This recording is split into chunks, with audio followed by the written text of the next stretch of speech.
This case involves the first female federal inmate in 67 years to be executed by the United States federal government. Some have argued that the person in question was a mentally ill victim of abuse who didn't deserve this sentence. The victim's family and friends say otherwise. This one is a rather dark case. Before I start, just a quick 30 seconds to thank today's sponsor, Wicked Clothes, and they make some awesome funny and creepy clothing designs, and they're always making new and exciting things. Here I am wearing a couple of my favourite designs, which you can buy if you click the link in the description. They have recently released this new shirt, the True Crime Club, and they also have plenty of stuff on sale too if you want to get some bargains. So check them out, as I'm sure you'll find something you like, and if you do, you can use Disturbing in the coupon section to get 10% off, or you can click the link in the description and it should do it for you automatically. And now, onto the video. On the 16th of December 2004, a woman named Lisa Montgomery travelled to a place called Skidmore in Missouri. Lisa was from Kansas, and she had been talking to a woman online named Bobbie Jo Stinnett. Bobbie was a dog breeder and had put up an advertisement selling some puppies. The two had become friends online through a mutual love of dogs, and Lisa was planning to purchase a pup. At this time, Lisa was 36 years old. She had recently told the people close to her, including her husband, that she was pregnant. She even told her ex-husband, a man named Carl Bowman. She said all of this despite the fact that in 1990, Lisa had undergone an operation so she would be unable to have children. Her ex-husband threatened to tell people of her deception and gain custody of their two teenage children. Despite these threats, Lisa would not stop perpetuating this fabrication, and there could have been a few reasons why. The advert that Bobbie had posted about the sale of the puppies had caught the attention of Lisa for a very different reason.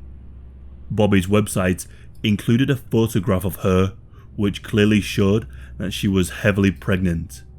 8 months pregnant to be exact, with a baby girl. The two women had arranged to meet at Bobbie's house so Lisa could buy one of the puppies. On the 16th of December 2004, Lisa showed up at Bobbie's door, and Bobbie welcomed her warmly. Once inside, Lisa played with a few of the puppies for a couple of minutes.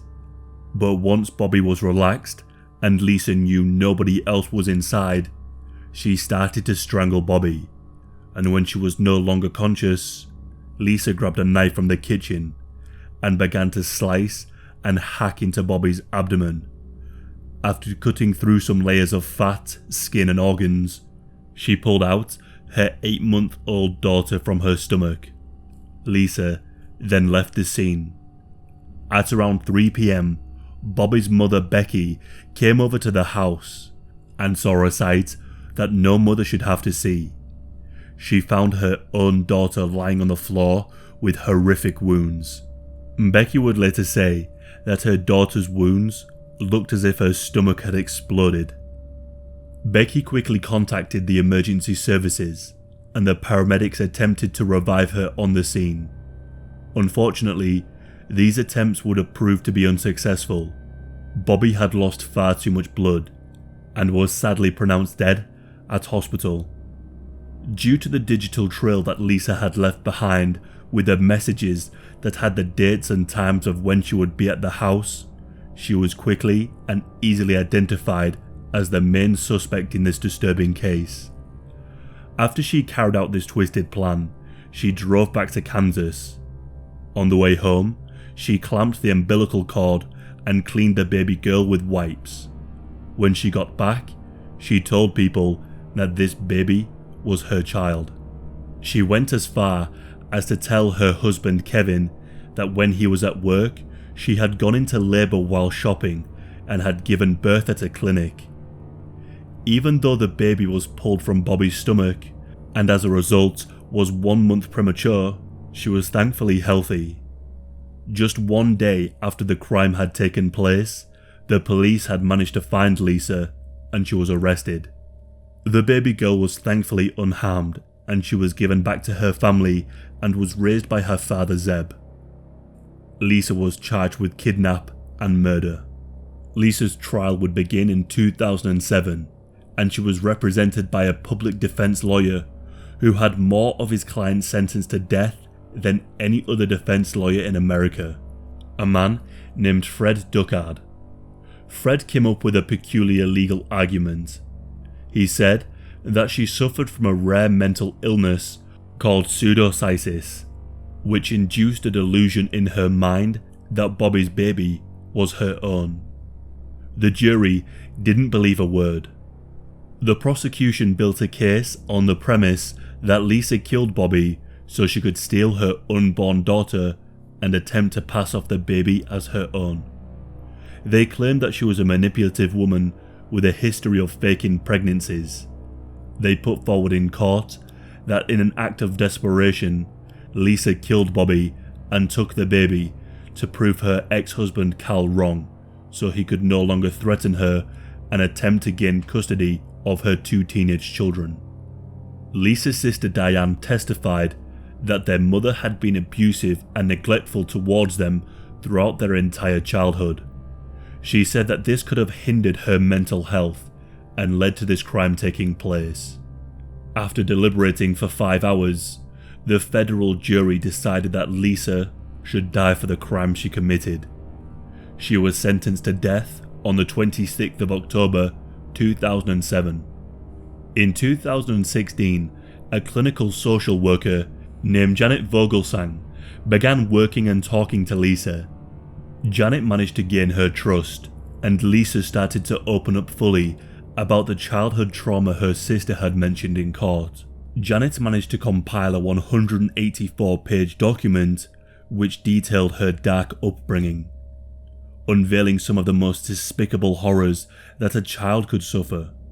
From a young age, Lisa's mother would duct tape her mouth shut, strip her naked, and make her stand in front of drunken visitors. These visitors would take turns having sex with her. These people would urinate on her if she did anything wrong.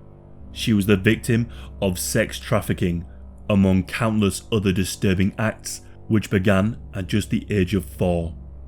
A link will be in the description if you wish to read the details fully. These horrific acts also happened to Lisa's sister too.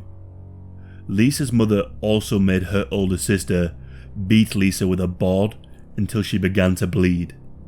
Many doctors and social workers knew about the horrors that Lisa was experiencing, yet they did absolutely nothing. When Lisa's mother and stepfather broke up, Lisa's sister was placed with a loving foster family who showered her with affection. Lisa had to stay behind with her mother. The two went on to live totally different lives. The next time they would see each other would be 34 years later at the trial.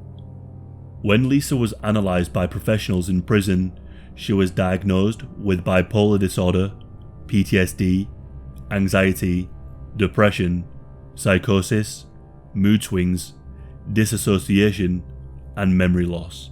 She also displayed many of these symptoms before she killed Bobbie, but no one sought out any help on her behalf.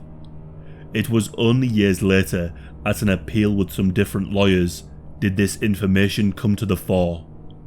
Her legal team fought hard to change the conviction away from the death penalty, but they were unsuccessful.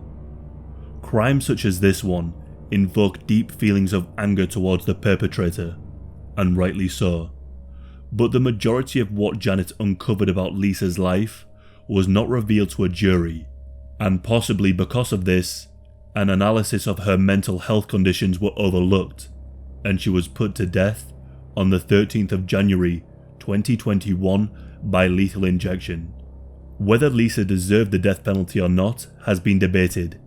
It's hard to come to a conclusion with cases like these. Lisa faced such inhuman treatment for years and years and was a victim herself, but she did something truly horrific to an innocent woman. Bobbie never got a chance to be a mother, and her child is now without a mother. Her actions have had horrendous impacts on so many people. It's hard to switch off that initial disgust at what Lisa did and be understanding. I guess the question is it right to put to death a woman with deep mental health issues due to a history of abuse? Or should she have been punished in a different way? I'd be curious to know what you all think about this.